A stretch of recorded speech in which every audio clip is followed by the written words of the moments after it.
तो जी हेलो, नमस्ते, welcome back to my channel. I hope आप अच्छे होंगे, अपना ख्याल अच्छे से रख रहे होंगे। तो कभी ना आपके साथ ऐसा हुआ है कि कुछ छोटी-सी बात हुई और उस छोटी-सी बात पे आपका बहुत बड़ा रिएक्शन आया? मतलब कि आप बिखर ही गए बिल्कुल। एंड देन जो दूसरा इंसान है वो ये सोच रहा है कि यार इतनी सी तो बात थी, इसमें इतना ज़्यादा रिएक्शन क्यों आ गया? एंड फिर आपको भी थोड़ी देर बाद ये रियलाइज़ होता है कि यार बात तो सच में ही छोटी-सी थी, तो मेरा ऐसा रिएक्शन क्यों आ गया? या फिर हमेशा मेरे साथ ही ऐसा क्यों होता है कि रिएक्शन जो है ना वो सिचुएशन से कई बार ज़्यादा बड़ा हो जाता है। तो अगर आपके साथ भी ऐसा होता है, तो मैं आपको ये बता दूँ कि मेरे साथ भी ना ये बहुत होता है। एंड मेरे साथ ये क्यों होता है इसकी रियलाइज़ेशन मुझे पिछले कुछ दिनों में हुई। तो ऐसा होता है कि एक टर्म होती है रिसेंटमेंट। एंड रिसेंटमेंट का सिंपल मतलब ये होता है कि जब कंसिस्टेंटली आप अपनी नीड्स को इग्नोर करते जाते हो over a very big period of time. मतलब कि ये नहीं है कि आपने 1 बार, 10 बार, 20 बार अपनी नीड्स को इग्नोर किया, बट यू आर कंसिस्टेंटली या कॉन्स्टेंटली इग्नोरिंग योर नीड्स। तो होता क्या है ना, मैं आपको बताती हूँ। जब आप बहुत सारी चीज़ों पे ना हाँ कह देते हो, लेकिन अंदर से ना आपका ऐसा मन कर रहा होता है कि यार ना कहना है, लेकिन आप फिर भी हाँ कह देते हो। जब आप ये बोल देते हो कि आई एम फाइन, लेकिन अंदर से आपको बिल्कुल भी अच्छा नहीं लग रहा। जब आप चीज़ों को ना लेट इट गो कर देते हो, लेकिन अंदर ही अंदर वो आपको बॉदर किए जा रही हैं। जब हम ये सारी चीज़ें कर रहे होते हैं ना, तब रिसेंटमेंट धीरे-धीरे करके हमारे अंदर बिल्ड होने लग जाती है। तो सबसे पहले तो ना हम ये समझने की कोशिश करेंगे कि हम ये सारी जो चीज़ें हैं, वो कर क्यों रहे होते हैं। तो उसके भी कुछ कारण होते हैं। जैसे कि पहली चीज़ तो हमें ऐसा लगता है कि यार हम ना अच्छे इंसान हैं, तो हमें ना क्यों कहना? हम क्यों ना कहें? जबकि ये जो चीज़ है ना हमेशा हाँ कहने वाली, ये बिल्कुल बकवास चीज़ है। ये इन चीज़ों में पड़ के हम अपने आप को बिल्कुल इवेंचुअली एट द एंड खराब कर लेते हैं। दूसरी चीज़ ये भी होती है कि हमें ऐसा लग रहा होता है कि यार कोई ना हमसे नाराज़ ना हो जाए, क्यों ही किसी को नाराज़ करना? और इन सब चीज़ों को करने के पीछे एक और भी कारण होता है, एक और भी हमारा पर्सनैलिटी का ना ट्रेट होता है। और वो ये होता है कि हम कहीं न कहीं थोड़े डरपोक इंसान होते हैं। और जब हम डरपोक होते हैं तो हमें ऐसा लगता है कि हम किसी को नाराज़ ना करें।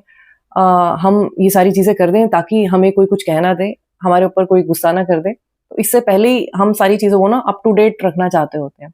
तो एक मान लेते हैं कि एक अच्छाई वाला एलिमेंट भी होता है आपके अंदर अगर आप ये सारी चीज़ें कर रहे हो। बट एक और डोमिनेटिंग ट्रेट होता है आपके अंदर जो कि होता है डर, जिसकी वज़ह से हम ये सारी चीज़ें कर रहे होते हैं, करते आ रहे हैं अपनी पूरी ज़िंदगी भर से। तो हम ये जो सारी चीज़ें कर रहे हैं ना ज़िंदगी भर से, हम यही सोच के कर रहे हैं कि हम बहुत अच्छे इंसान हैं, हम बड़े महान इंसान हैं।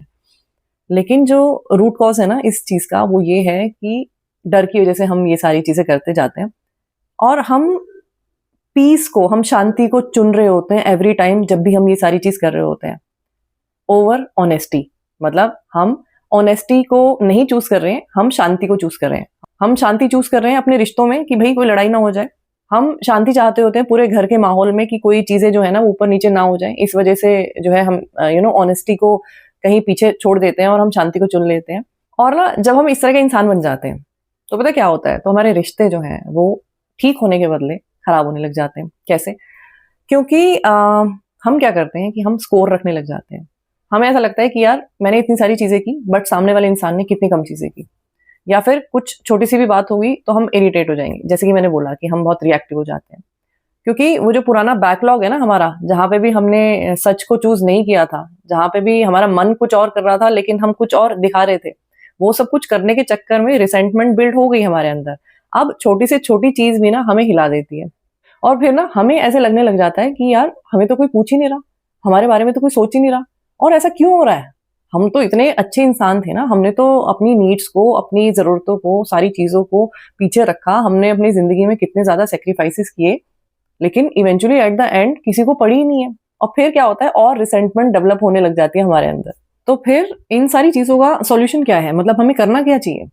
तो सॉल्यूशन जो है ना वो बहुत सिंपल है और ये सॉल्यूशन को रियलाइज़ करने में या फिर मैं कहूँ कि ये प्रॉब्लम को रियलाइज़ करने में मुझे 42 इयर्स लग गए। तो जो इस चीज़ का सॉल्यूशन है वो ये है कि हमें every time we have to choose honesty. हमेशा हमें ऑनेस्टी को चूज़ करना है। कोई भी चीज़ हुई and I am not feeling good about it, मुझे बुरा लगा, तो से इट, मुझे अच्छा नहीं लग रहा। एंड वन मोर थिंग, ये जो भी चीजें हम करते आ रहे होते हैं दूसरों के लिए, ये सोच के कि कोई बुरा ना मान जाए, किसी को बुरा ना लग जाए, या हम किसी की नजरों में बुरे ना बन जाए, तो एट द एंड आपको कोई भी सर्टिफिकेट नहीं देने वाला है अच्छाई का। ये एक बहुत बड़ा फैक्ट है। और इन सारी चीजों का ये भी मतलब नहीं है कि हम लोगों को छोड़ दें, या हम अपने रिश्तों को छोड़ दें, या फिर हम अपनी रेस्पॉन्सिबिलिटीज जो हैं उनको निभाना छोड़ दें। The only thing which you have to keep in mind is कि हम दूसरों की नजरों में अच्छा बनने के चक्कर में, या फिर दूसरों से डर के ये सारे काम आप नहीं करेंगे कि अब जो है अपनी फीलिंग्स को इग्नोर नहीं करेंगे। तो जैसा मुझे फील हो रहा है ना, पहली बात तो ये कि उस चीज को लेके कॉन्शियस होना कि हाँ, I am feeling bad about it, and second thing is what ever I am feeling I should respect it. और फिर ऐसा भी हो सकता है कि कुछ लोग जो हैं वो आपके इस नए वर्जन को ना पसंद करें और चले जाएं आपकी लाइफ में से। बट एक चीज जो है उसकी गारंटी है, और वो ये है कि आप अपने इस वर्जन के साथ बहुत खुश रहने वाले हो, इसमें कोई भी डाउट नहीं है। तो आज की वीडियो में इतना ही। मैं आपसे फिर मिलूंगी एक नए वीडियो के साथ। वीडियो अगर आपको अच्छा लगा है तो लाइक करें, चैनल पे अगर पहली बार आए हैं तो सब्सक्राइब करना ना भूलें। I will see you next time. Take care, bye bye.